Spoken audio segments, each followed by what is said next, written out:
ప్రత్యేకించి నేను క్షేత్రస్థాయిలో ఈరోజు మాట్లాడి అందరితో మాట్లాడుతున్నా ఒకటే అనిపించింది, ఇంకా చేయాలి, దీనికి ఇంకొంచెం నా వంతు సహాయం సరిపోవట్లేదు, ఇంకా చేయాలనిపించింది.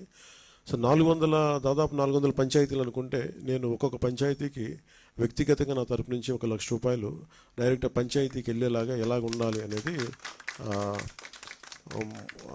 అనుకుంటున్నాను. దాన్ని ఆ మోడాలిటీస్ ఏంటనేది ప్రిన్సిపల్ సెక్రటరీ గారి దృష్టికి ఇందాక మాట్లాడాను. ఇది డైరెక్ట్గా పంచాయతీలకు వెళ్ళాలి. మన 10,000 రూపాయలు 25,000 రూపాయలు ఎలాగా డైరెక్ట్ పంచాయతీ నిధుల్లో పడ్డాయో అలాగే ఈ 1 లక్ష రూపాయలు కూడా ఇది ఎంత సహాయం అవుతుందో తెలియదు, కానీ కనీసం ఆ పారిశుద్ధ్య పనుల కన్నా పనిచేస్తే ప్రభుత్వం మీద కొంచెం భారం తగ్గుద్ది. ఆ ప్రభుత్వం ఉన్న డబ్బు కనీసం కొంత ఒక రోడ్డుకి పనిచేస్తాయి. సో నా సైడ్ నుంచి నేను ఇచ్చి 400 పంచాయతీలకి ఈ 1 లక్ష రూపాయల చొప్పున కనీసం పారిశుద్ధ్య పనులకు కొంచెం సహాయకారిగా ఉంటుంది అనేది. అలాగే మా ఉద్యోగులందరూ కూడా, మా పంచాయతీరాజ్ ఉద్యోగులందరూ కూడా, ఆర్డబ్ల్యూఎస్ ఉద్యోగులు, అలాగే పీడబ్ల్యూడీ అందరూ కూడా వచ్చి ఈ రోజున మాకు నిలబడ్డందుకు మనస్ఫూర్తిగా ధన్యవాదాలు తెలుపుకుంటూ, అలాగే మన పక్క రాష్ట్రం, మన సోదర రాష్ట్రం అయిన తెలంగాణకు కూడా నేను ₹1 నిధిని నేను విరాళంగా ప్రకటిస్తున్నాను.